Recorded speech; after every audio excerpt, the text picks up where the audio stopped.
कमरे में कोई भी चीज ऐसी नहीं थी जो उसकी दृष्टि को विशेष तौर पर अपनी ओर खींचती। वह जाना पहचाना कमरा था जिसका एक कोना एक तरफ को बड़ा हुआ था।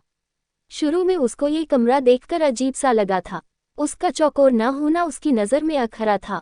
उसको देखकर हर समय टेढ़ी चारपाई का ख्याल आता था, और जैसे टेढ़ी चारपाई पर सोना बेढंगा सा लगता है, उस कमरे में बैठकर या फर्श पर बिछे बिस्तर पर लेटकर भी बेढंगा सा लगता था, मानो कोई चीज़ आपका ढांचा बिगाड़ बैठी हो। यह एहसास कुछ समय तक ही रहा था। फिर आहिस्ता आहिस्ता उसको मानो आदत पड़ गई थी। उसको लगा था कि कमरा इस प्रकार की शक्ल का भी हो सकता है। इस शहर में कई इमारतें थीं, तिकोनी अथवा चौकोर प्लाटों पर बनी हुई, जिनमें कुछ कमरे ऐसे भी थे। हाँ, कमरे की किसी भी वस्तु ने उसका ध्यान अपनी ओर नहीं खींचा। वही नित्य प्रतिदिन दिखाई देने वाली वस्तुएं थीं। उसमें किल्लियों पर बड़ी सफाई से टंगे हुए कपड़े, नीचे लकड़ी के छोटे से रैक में बड़े करीने से रखी हुई किताबें, पत्रिकाएं और अखबारें। उसी तरफ बड़े हुए एक कोने में पड़े कुछ बर्तन, डिब्बे और स्टोव, एक साफ सुथरी छोटी सी रसोई और इसी तरह की कुछ अन्य वस्तुएं। वह बिस्तर पर बैठा हुआ था और सामने शून्य से में देख रहा था। उस शून्य में हल्की सी धुंध थी, या कि यह उसकी आंखों की धुंध थी। हाँ, उसकी आंखों की ही धुंध थी, और वह धुंध उसके दिमाग में भी थी। कुछ समय पहले वह धुंध बहुत सघन थी। राही मिल गया था और उसको जबरन खींचकर शराब के अड्डे पर ले गया था। राही को शराब पीने के लिए साथ चाहिए था। बिना साथ के वह शराब नहीं पी सकता, और शराब पीने के पश्चात राही ने उसका अधिक देर तक साथ नहीं दिया था। कुछ देर घूमने के बाद एक जगह रुककर उसने पूछा था, अब क्या प्रोग्राम है? कोई खास नहीं, उसने कहा था। अच्छा, तो मैं चलता हूँ, एक ज़रूरी काम है। फिर कब होगी मुलाकात? देखो, उसके मुंह से निकला था। राही टैक्सी पकड़कर चला गया था। उसके चले जाने के बाद वह कुछ देर तक वहीं खड़ा रह गया था। उसको सूझा नहीं कि कहाँ जाए, क्या करे। उसको बेइंतहा अकेलापन महसूस हुआ था। उसको लगा था वह मानो किसी उजाड़ बियाबान में खड़ा हो। आखिर उसके कदम अचेत ही अपने कमरे की ओर चल पड़े थे। उसने वहां से बस नहीं पकड़ी थी। दिमाग की बोझिल हालत और बेध्यानी में ही वह चलता रहा था और अपने कमरे के सामने पहुंच गया था। कमरे में पहुंचकर उसका डर कुछ कम हुआ था, पर अकेलापन कम नहीं हुआ था। वह और बढ़ गया था। कैसा अकेलापन था वह, सूना और खाली। वह कुछ देर उस अकेलेपन में घिरा रहा था, पर अब अकेलापन नहीं था, बस एक शून्य सा एहसास था। शून्य जो उसके बाहर पसरा हुआ था, जो उसके अंदर भरा हुआ था। कमरे में कोई भी वस्तु ऐसी नहीं थी जो उसकी दृष्टि को खास तौर पर अपनी ओर खींचती। रात काफी बीत चुकी थी, पर उसकी आंखों में नींद नहीं थी। वह उसी तरह सामने शून्य में देखता रहा। कुछ देर बाद उसको सामने वाली दीवार दिखाई दी, मैली और सीलन भरी, जिस पर से सफेदी उड़ी हुई और कुछ जगहों पर से पपड़ियां उतरी हुई।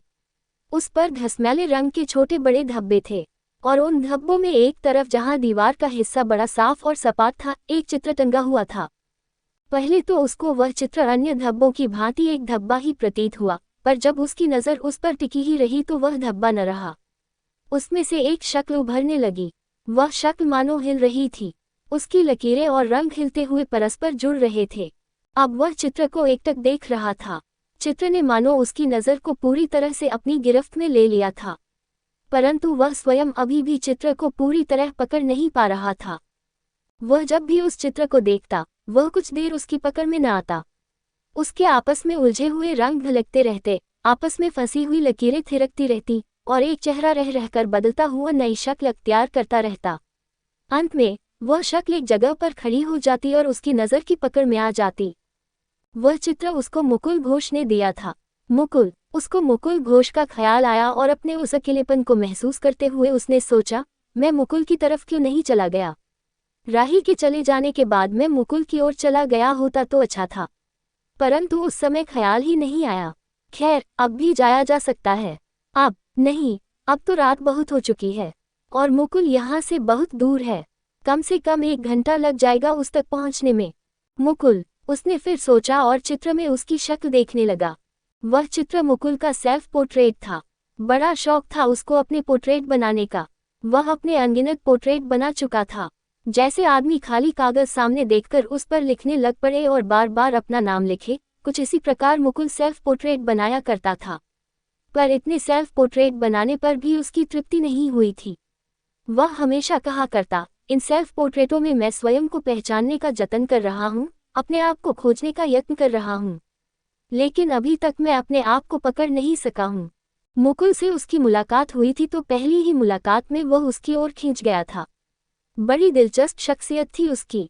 उसका चेहरा भी दिलचस्प था और उसकी बातें भी। वह एक हॉस्टल में रहता था, हॉस्टल के सिरे वाले एक छोटे से कमरे में। वही उसका स्टूडियो था, बिखरे हुए चित्रों से भरा हुआ। कई शैलियों के चित्र थे वे। उन चित्रों में भी मुकुल अपने आप को खोजने का यत्न कर रहा था और उनका सफ़र तय करता हुआ किसी मंजिल पर पहुंचना चाह रहा था।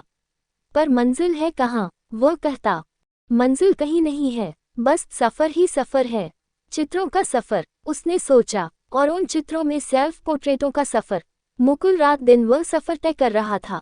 वह सफ़र तय कर रहा था, पर मंजिल पर नहीं पहुंचना चाह रहा, क्योंकि उसके अपने शब्दों में, जिस दिन मैं मंजिल पर पहुंच गया, उस दिन खुदकुशी कर लूँगा। मंजिल पर पहुंचकर जीने का क्या फ़ायदा? और क्योंकि मैं खुदकुशी से डरता हूँ, इसलिए मंजिल पर पहुंचने से भी डरता हूँ।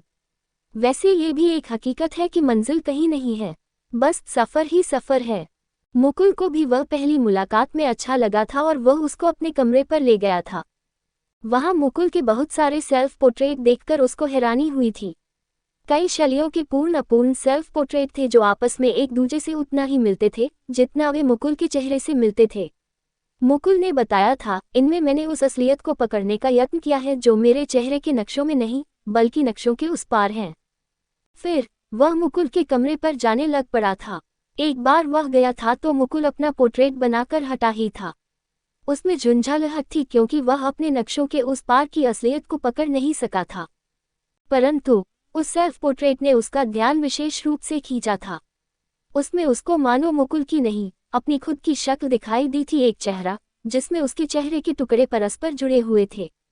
बात बनती बनती रह गई है, मुकुल ने चित्र की ओर संकेत करते हुए कहा था। उसने आंखों में सवाल भरकर मुकुल की ओर देखा था। यानी कि बात नहीं बनी। मुकुल हंसा था मानो उसको खुशी थी कि वह मंजिल पर नहीं पहुंचा था। बड़ी अजीब बात है मुकुल, उसने कहा था, कि इसमें तेरी ही नहीं, मुझे अपनी भी शक्ल दिखाई देती है, मानो तूने मेरा पोर्ट्रेट बनाया हो। सच, मुकुल के मुंह से निकला था और उसने गौर से चित्र को देखा था। क्यों नहीं दिखती? कुछ देर देखते रहने के बाद मुकुल ने कहा था, शायद इसको बनाते समय शायद मेरा अवचेतन तुझे देख रहा होगा, या ये भी हो सकता है कि मैंने अपने चेहरे की कुछ चीज़ों को जनरलाइज करने का यत्न किया है, यानी कि किसी हद तक ये बताने का यत्न किया है कि यह चेहरा मेरा ही नहीं, आज के दौर में से गुजर रहे एक आम आदमी का भी है। प्रत्युत्तर में उसने कहा था, जैसे जैसे मैं इसको देखता हूँ, इसमें से मुझे अपनी ही शक्ल उभरती दिखती है। इसको हमेशा देखते रहने को दिल करता है। तो फिर तू इसे रख ले और हमेशा देखा करना। मुकुल मुस्कुराया था। मेरा मतलब यह नहीं था। उसको कुछ झिझक महसूस हुई थी। पर मेरा यही मतलब है। मुकुल हंसा था और उसने चित्र उसको दे दिया था। उसने चित्र को फ्रेम करवा लिया था और घर लाकर दीवार पर टांग दिया था। यह उस चित्र के कारण ही था कि उसका गरीब सा कमरा एक बार तो बड़ा अहम बन गया था। वैसे उसको ये भी लगा था कि वह चित्र उस जैसे कमरे में टांगा जाने वाला नहीं था। उसे तो किसी बहुत सुंदर कमरे का श्रृंगार होना चाहिए था। पर कुछ अरसे बाद वह उसको उस कमरे का एक हिस्सा प्रतीत होने लग पड़ा था, मानो वह खुद उस कमरे का एक हिस्सा बना हुआ था। बस अंतर था तो इतना कि वह चित्र कमरे की अन्य वस्तुओं की तरह साधारण सा नहीं लगता था। वह कमरे में बैठा होता तो कई बार कितनी कितनी देर तक चित्र को देखता रहता। उसमें अपने आप को खोजने का, उसको पकड़ने का यत्न करता रहता। किसी वक्त उसमें से मुकुल की शक्ल का भ्रम पैदा होता, पर उसी समय वह शक्ल बिखर जाती और उसकी अपनी शक्ल बनने लगती। एक बार भूरी दीवार में लगा कील उखड़ जाने पर चित्र नीचे गिर पड़ा था तो उसका कांच टूट गया था। उसमें 2 तरेरें पड़ गई थीं। कांच के 3 टुकड़े हो गए थे, पर वे फ्रेम में से निकले नहीं थे। उसने दूसरी जगह पर कील गाड़कर उस चित्र को टांग दिया था। फिर जब उसने देखा था तो उसको कांच के नहीं, अपितु चित्र वाले चेहरे के 3 टुकड़े हो गए प्रतीत हुए थे। वो चेहरा जो कई टुकड़ों में जुड़ा हुआ था, 3 टुकड़ों में टूट गया था। तब एकटक देखते हुए उसको चित्र में अपनी शक्ल कहीं अधिक साफ दिखने लगी थी। अब उसका चेहरा कई टुकड़ों की अपेक्षा सिर्फ 3 टुकड़ों में टूटा हुआ था। चेहरे के 3 टुकड़े, उसने सोचा था, या 3 टुकड़ों वाला चेहरा। इनमें से एक टुकड़ा है जो वर्तमान है, एक टुकड़ा भूतकाल है और तीसरा टुकड़ा भविष्य है। वाह, उसके मुंह से निकला था। ये तो एक नया विश्लेषण हो गया इस पोर्ट्रेट का। कितना सुंदर विचार सूझा है। मुकुल को बताना चाहिए, बड़ा खुश होगा यह विचार सुनकर। काल के 3 खंडों में विभाजित चेहरा, टूटा हुआ पर जुड़ा हुआ, जिंदगी की चौखट में जड़ा होने के कारण जुड़ा हुआ। उस वक्त चित्र को देखते हुए उसको ख्याल आया कि कहीं उसका चेहरा सचमुच ही इस तरह टूटा हुआ न हो। उसने दोनों हाथ चेहरे पर फेरे, पर कुछ पता न लगा। तब उसने शीशा उठाया और उसमें देखने लगा। शीशे का पानी कुछ जगहों से उतरा हुआ था, वैसे भी शीशा साफ नहीं था। शराब के नशे के कारण उसकी नज़र भी साफ नहीं थी। उसको अपना चेहरा साफ तौर पर न दिखाई दिया तो उसने शीशा रख दिया और सोचा अब यह नया ही लाना पड़ेगा।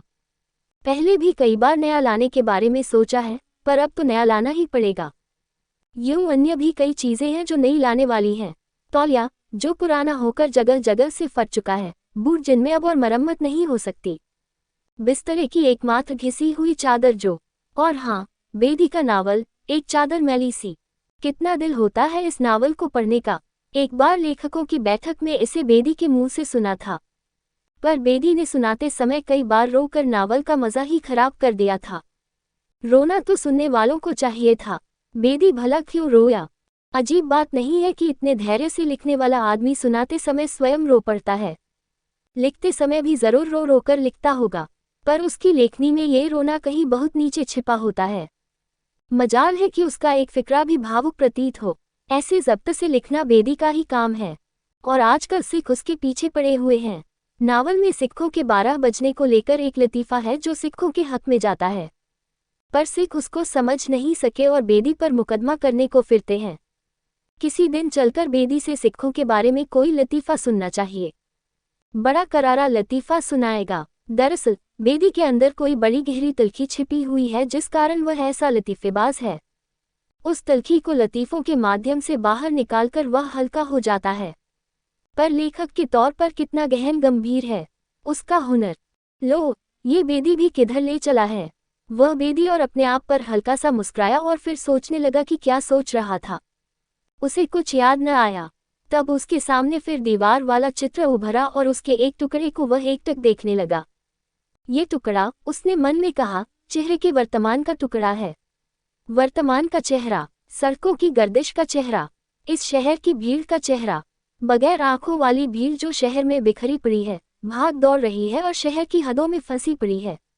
ये शहर जो वर्तमान है, इस शहर में से निकला नहीं जा रहा। जिंदगी इस शहर में फंसी हुई है। हाँ, ये वर्तमान का चेहरा इस शहर में फंसा हुआ चेहरा है। अपने गांव से टूटा हुआ, खेतों से और गांव वाले घर से बिछुड़ा हुआ। उसको अपना गांव दिखाई दिया बहुत दूर, और उस गांव में अपना घर दिखा और अपना परिवार, माँ, पिता और दोनों बहनें और छोटा भाई, भूरी भैंस और काली बकरी। 3-3.25 बरस हो गए थे घर को छोड़े, घर वालों से बिछुड़े, और वह गांव नहीं जा सका था। वह शहर में फंसा हुआ था और निकल नहीं पा रहा था। इस शहर में आकर उसका चेहरा मानो फ्रेम के कारण जुड़ा हुआ था।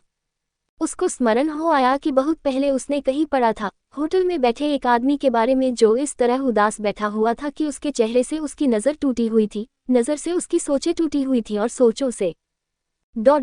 तब इस बात को वह पूरी तरह समझ नहीं पाया था, पर यहाँ आकर, इस शहर में आकर यह बात इतनी अच्छी तरह समझ में आई थी कि उस चेहरे को वह कई बार अपने ख्यालों में देखा करता था। इस शहर में आकर उसका चेहरा कई चेहरों का बना था। क्लर्क का चेहरा, बेकार आदमी का चेहरा, उस मंगते का चेहरा जो वह बन नहीं सका था, और भूख का चेहरा, और फिल्म डायरेक्टर के चौथे असिस्टेंट का चेहरा, और एक असफल कहानीकार का चेहरा। हाँ, यही भिन्न भिन्न चेहरे हैं, उसने सोचा, जिनके टुकड़ों को जोड़कर मुकुल सेल्फ पोर्ट्रेट बनाता है। मानो उसके इस सेल्फ पोर्ट्रेट के अंदर कई टुकड़े हैं, पर नहीं, अब तो वे सिर्फ 3 ही टुकड़े हैं। एक टुकड़ा जो वर्तमान है, दूसरा टुकड़ा जो भूतकाल है, जिंदगी के बीते हुए वर्षों का चेहरा, जिंदगी के बीते हुए बरस। उसने उस टुकड़े की ओर देखते हुए कहीं पीछे की ओर देखा, अपनी जिंदगी के बीते हुए वर्षों को। वे धुंधल से लगे। उसने उनको स्पष्ट देखने के लिए अपने दिमाग पर जोर डाला, लेकिन उसके सामने जो धुंध थी, उसमें वे वर्ष साफ दिखाई न दिए। उसने सोचा, इन वर्षों में मेरा चेहरा कैसा रहा होगा। वह उसकी कल्पना न कर सका। तब उसने अपनी किसी पुरानी फोटो को सामने लाने का यत्न किया। कॉलेज के दिनों की एक फोटो उसके सामने आई जो उसके आइडेंटिटी कार्ड पर लगी हुई थी। कॉलेज में उसका वह पहला साल था और अंतिम भी। आगे की कॉलेज की पढ़ाई उससे छूट गई थी, परंतु वह एक वर्ष उसकी जिंदगी का कैसा वर्ष था। तब वह आज जैसा नहीं था। तब का चेहरा वह अपने आइडेंटिटी कार्ड वाले चेहरे के सामने लाया तो उसके साथ ही एक और चेहरा उसके सामने आ गया, तृप्ता, नहीं तृप्ति का चेहरा। तृप्ता, उसको कुछ अजीब सा लगता था। वह उसके बारे में जब भी सोचता, मन में तृप्ति कहकर ही सोचता। वह उसको बेइंतहा अच्छी लगती थी। वह सारा दिन उसके बारे में सोचता रहता, पर उसके साथ कभी बात करने का साहस नहीं कर सका था। वह बस यही सोचता था कि कभी अवसर मिला तो अपने आप बात हो जाएगी। एक बार जब उसने तृप्ति को किसी अन्य लड़के के साथ, वही जगमोहन के साथ जो कॉलेज में सबसे अधिक शौकीन और लोफर लड़का था, पॉक के एक कोने में हंस हंस कर बातें करते देखा था तो उसको लगा था कि तृप्ति कांच की एक लड़की थी जो उसी क्षण टूटकर चूर चूर हो गई थी और उसके अनगिनत टुकड़े उसकी जिंदगी में धंस गए थे। उनकी चुभन आज भी बाकी थी। उस समय उसको अपना चेहरा बहुत तुच्छ प्रतीत हुआ था। वैसे कितने तीखे नयन नक्श थे उसके। गोरा रंग था, भूरे बाल, बिल्कुल उसकी माँ का चेहरा लगता था, सुंदर और कोमल, लड़कियों जैसा। स्कूल के नाटकों में उसने कई बार लड़की का रोल किया था। फिर उसकी दाढ़ी आ गई, भूरे, मुलायम, घुंघराले बाल, और उस दाढ़ी की वजह से उसका चेहरा कुछ और ही बन गया था। वैसे भी उसका चेहरा भर गया था और बड़ा मर्दाना प्रतीत होने लगा था। पर इस शहर में आकर उसने दाढ़ी और केश कटवा डाले थे। यहाँ तो अपने आप को संभालना ही कठिन है, दाढ़ी केश कौन संभाले, उसने कहा था। फिर एक बार हालात ऐसे बन गए थे कि दाढ़ी बढ़ने लगी तो बढ़ती ही रही थी। वह कटवा नहीं सका था। बेकारी का वो बहुत कठिन दौर था। वैसे उन दिनों दाढ़ी रखने का उसको कुछ लाभ ही हुआ था। अंदर की ओर धंसा और पिचका चेहरा जो बहुत ही कमजोर सा लगता था, दाढ़ी के कारण कुछ रौबदार बन गया था। उसे खुद को भी लगता था कि वह इतना कमजोर तो नहीं हुआ था। फिर एक बार जब चौथे असिस्टेंट डायरेक्टर के तौर पर 70 रुपये की नौकरी कर रहा था तो फिल्म में एक छोटा सा रोल मिलने पर उसको दाढ़ी कटानी पड़ी थी। उस रोल में मुश्किल से 15 सेकंड का काम था उसका, और उसके 250 रुपये मिले थे उसको। बाद में उसी पात्र के रूप में फिल्म में आगे चलकर उसको एक बार फिर रोल मिला था। डायरेक्टर ने उसके काम की बहुत प्रशंसा की थी। तब उसको एक आस बंधी थी कि यदि फिल्म चल गई तो उस रोल की वजह से उसको दूसरी फिल्मों में भी काम मिलने लगेगा। परंतु फिल्म जब रिलीज हुई तो उसका रोल कहीं नहीं था। एडिटिंग के वक्त वो पात्र ही फिल्म में से निकाल दिया गया था। वैसे फिल्म चली भी नहीं थी। फिल्म नहीं चली थी तो उसका डायरेक्टर भी नहीं चला था। उसके बाद उसको कोई फिल्म नहीं मिली थी, सो उसके साथ चौथे असिस्टेंट के रूप में उसकी नौकरी भी जाती रही थी। तब फिर वही सड़कों की गर्दिश थी। एक बात से वह खुश था कि उसको शीघ्र ही फिल्म लाइन से छुटकारा मिल गया था, नहीं तो वह सालों साल उसमें फंसा रहता और वर्तमान में फंसा किसी उम्मीद में भविष्य की ओर देखता रहता। फिल्म लाइन में भविष्य कितना सुनहरा और शानदार दिखाई दिया करता था। अब वह पीछे की ओर नहीं, आगे की ओर देख रहा था, आगे अपने भविष्य की ओर। फिल्मी जिंदगी वाले भविष्य की ओर नहीं, अपनी अब की जिंदगी के भविष्य की ओर। पर भविष्य उसको अंधेरा दिख रहा था। भविष्य के उस अंधेरे में उसने अपना चेहरा देखना चाहा, पर वह दिखाई न दिया। भविष्य का चेहरा, उसने सोचा और सामने चित्र की ओर देखा। उसके एक टुकड़े को वह देर तक देखता रहा, पर उसमें से भी अपना भविष्य का चेहरा न देख सका। शायद कुछ लोगों का भविष्य होता ही नहीं, उसने सोचा। कुछ देर बाद उसको अपनी आंखें बोझिल होती प्रतीत हुई। उनमें नींद थी और थकान थी, पर वह चित्र की ओर एकटक देखता रहा। उसकी आंखें मूंदने लग पड़ी। वह लेट गया और उसको नींद आ गई। सोए हुए उसने जैसे सपने में देखा, चित्र के टूटे हुए कांच की जगह नया साबुत कांच लगा हुआ था, और वह कई टुकड़ों वाला चेहरा भी मानो साबुत हो गया था। मुकुल के बनाए चेहरे से वह बिल्कुल ही भिन्न चेहरा प्रतीत हो रहा था, और वह चेहरा उसने झट पहचान लिया, उसकी माँ का चेहरा था। बिल्कुल माँ का चेहरा। पर तब उसने देखा माँ की आंखों में आंसू थे, और उसके होठों पर जो चिर मुस्कान होती थी वह गायब थी। उस मुस्कुराहट के बिना उसको लगा वह चेहरा उसकी माँ का नहीं था, वह कोई बेहद पराया चेहरा था।